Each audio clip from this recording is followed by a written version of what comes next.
Hello मेरे प्यारे साथियों, तो आप सभी लोग का स्वागत है आपका अपनी क्लास स्टडी फॉर पर्पस में। और आज के इस क्लास में हम लोग करने वाले हैं भूगोल का पार्ट 3।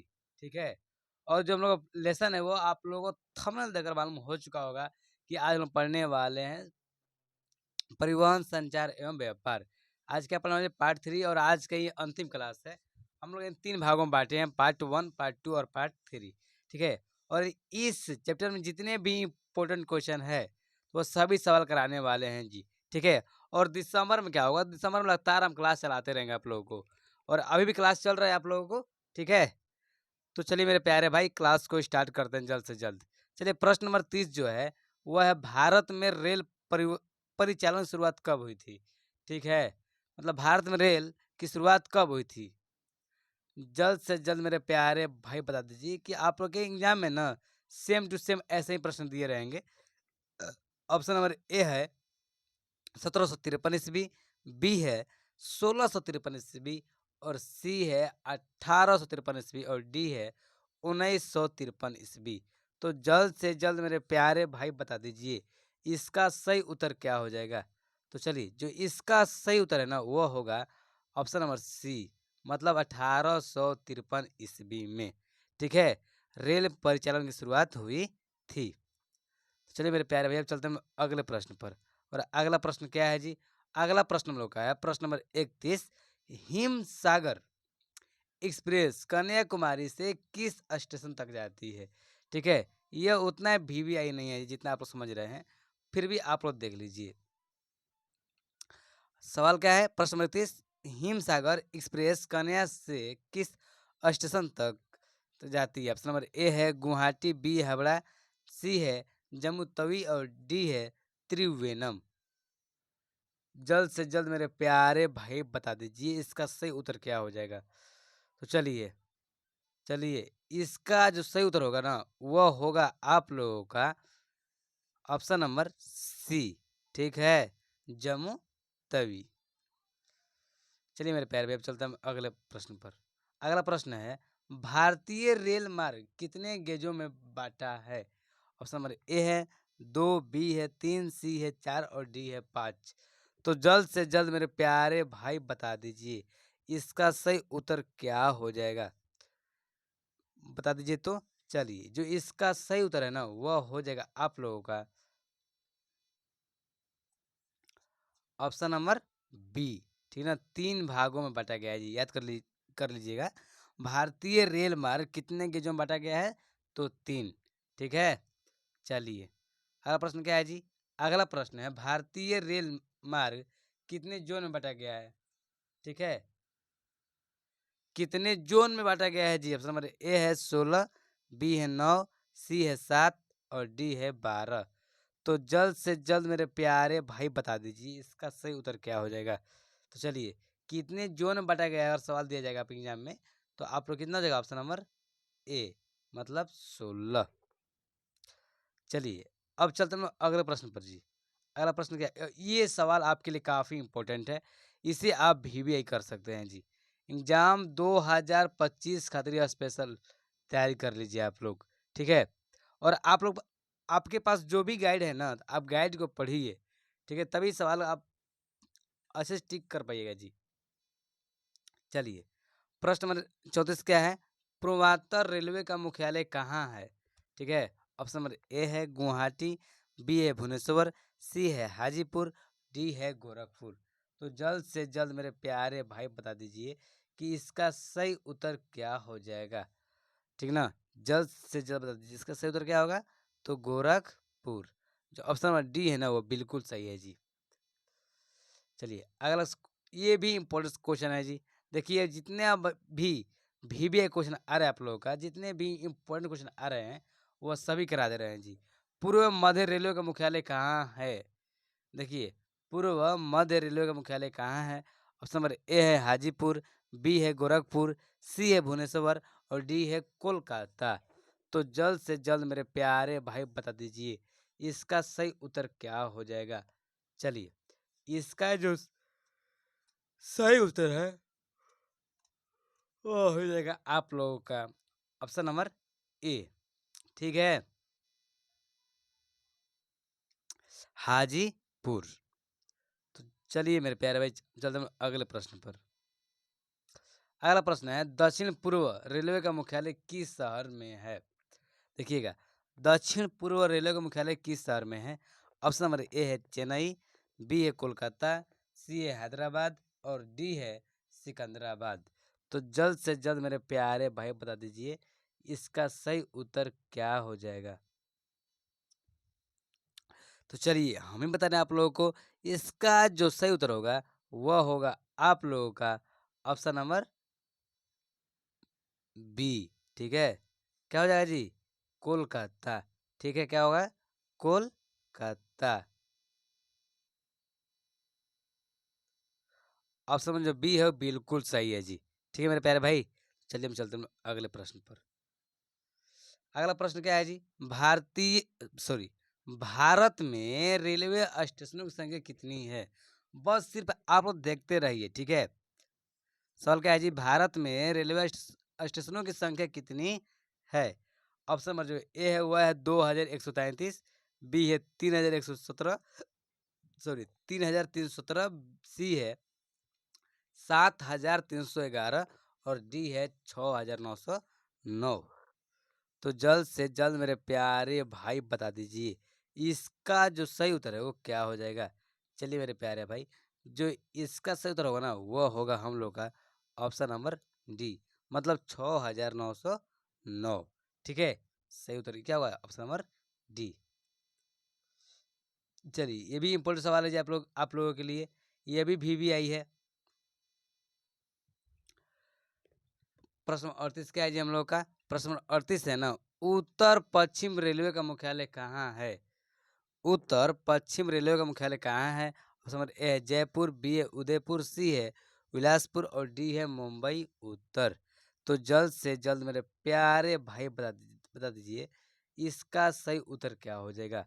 तो इसका जो सही उत्तर होगा ना, उत्तर पश्चिम रेलवे का मुख्यालय कहाँ है, तो वो हो जाएगा जयपुर। क्या हो जाएगा जी? जयपुर। ठीक है मेरे प्यारे भाई, तो चलिए हम चलते हैं अगले प्रश्न पर, ध्यान से बस सिर्फ आप लोग देखते रहिए। चलिए प्रश्न नंबर जो 39 है, ये थोड़ा सा इम्पोर्टेंट है जी। ठीक है, चलिए सवाल क्या है? असम बरौनी कानपुर पाइपलाइन से किस पदार्थ का परिवहन होता है? ऑप्शन नंबर ए है जल, बी है पेट्रोल, सी है गैस और डी है तरल खनिज। तो जल्द से जल्द मेरे प्यारे भाई बता दीजिए, इसका जो सही उत्तर क्या हो जाएगा। ठीक ना, चलिए इसका जो सही उत्तर है ना वह हो जाएगा हम लोगों का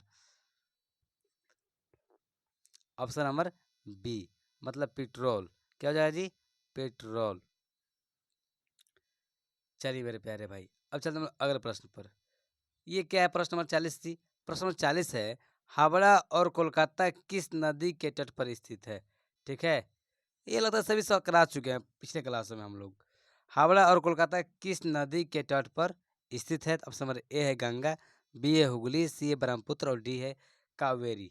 तो जल्द से जल्द मेरे प्यारे भाई बता दीजिए, इसका सही उत्तर क्या हो जाएगा। चलिए जो इसका सही उत्तर है वो हो जाएगा हम लोग का ऑप्शन नंबर डी। ठीक है ना, कावेरी। चलिए प्रश्न नंबर 23 देखते हैं जी हम, जल्द जल्द से जल्द देखते हैं हम लोग, और जल्द से जल्द सभी क्लास को ख़त्म करने वाले हैं।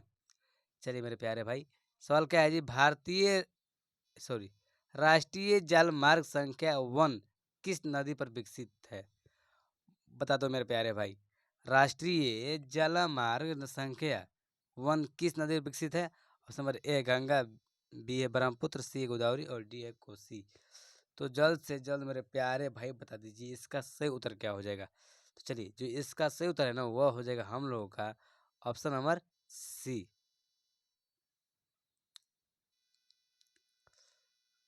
ओ 41 का क्या हो जाएगा? ऑप्शन नंबर ए बिल्कुल सही होगा जी, गंगा नदी किनारे। ठीक है, चलिए देखिए वो राष्ट्रीय जलमार्ग संख्या 1 था, ये 2 है। ठीक है, इसका सूत्र क्या है बता दीजिए मेरे प्यारे भाई। राष्ट्रीय जलमार्ग संख्या 2 सदियों से किस स्थान तक विकसित है?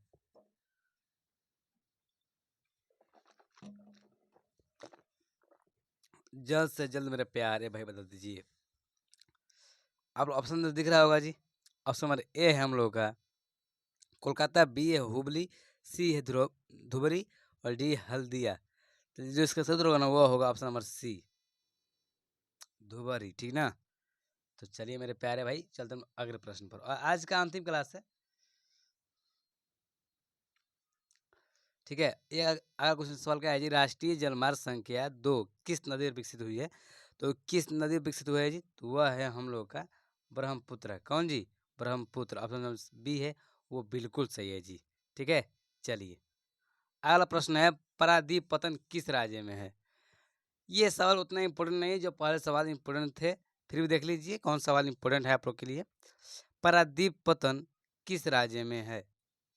चलिए इसका जो सही उत्तर होगा वह होगा उड़ीसा। क्या होगा जी? उड़ीसा। जो इसका ऑप्शन नंबर जो बी है वो बिल्कुल सही है जी। ठीक है। चलिए चलिए हम चलते हैं हम लोग अगले प्रश्न पर। अगला प्रश्न क्या है जी?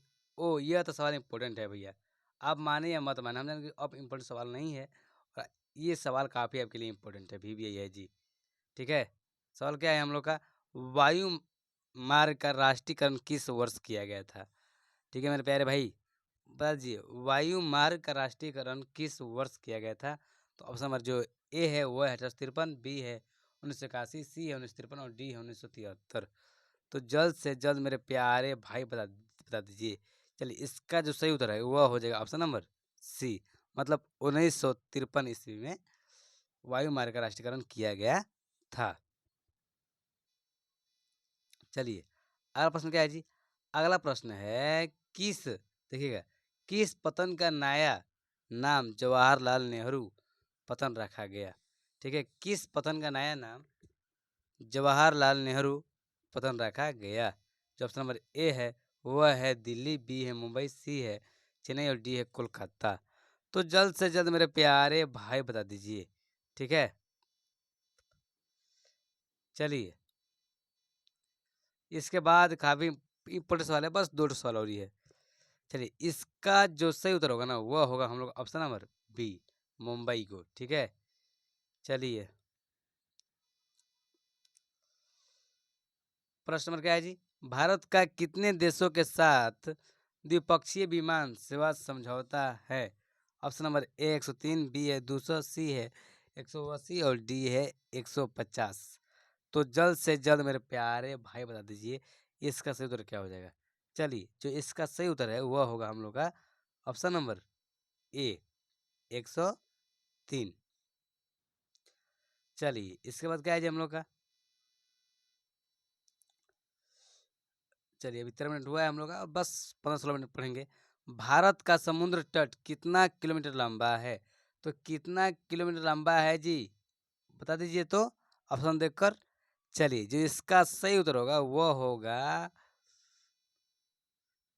7516.6 किलोमीटर लंबा है।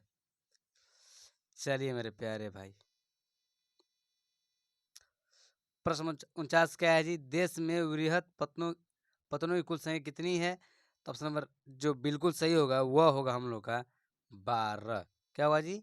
12। ठीक है। ऑप्शन नंबर डी है वो बिल्कुल सही है जी। चलिए ये अगला अंतिम सवाल क्या है जी? कंडला पतन किस राज्य में स्थित है? ऑप्शन नंबर ए है पश्चिम बंगाल, बी है महाराष्ट्र, जो सी है वह है आप लोगों का गुजरात, डी है गोवा। इसका जो सही उत्तर होगा वह होगा हम लोग का ऑप्शन नंबर सी, मतलब कंडला पतन किस राज्य में स्थित है? तो क्या हो जाएगा जी हम लोग का ऑप्शन नंबर सी है वो बिल्कुल सही है जी, गुजरात। तो इस प्रकार से हम लोगों ने ना पार्ट 4 से परिवहन संचार एवं व्यवस्था से टॉप 50 क्वेश्चन कर चुके जी, सिर्फ पार्ट 3 मिलाकर। ठीक, थोड़ा थोड़ा करके आप लोगों के सामने लाए हैं ताकि आप लोग आराम से देख सके। और आप लोग को क्लास अच्छा लगा होगा तो आप सब्सक्राइब कर सकते हैं, और आप लोग क्लास अच्छा नहीं लगा है तो आप बेसब्सक्राइब भी करके चल जा सकते हैं। ठीक है मेरे प्यारे भाई, तो इस प्रकार से आपके लिए ऑब्जेक्टिव लाते रहेंगे, उसके बाद सब्जेक्टिव भी कराएंगे जो इम्पोर्टेंट है आपके लिए। ठीक है। तो चलिए मिलते हैं अगले क्लास में, आज के लिए इतना ही। धन्यवाद मेरे प्यारे भाई।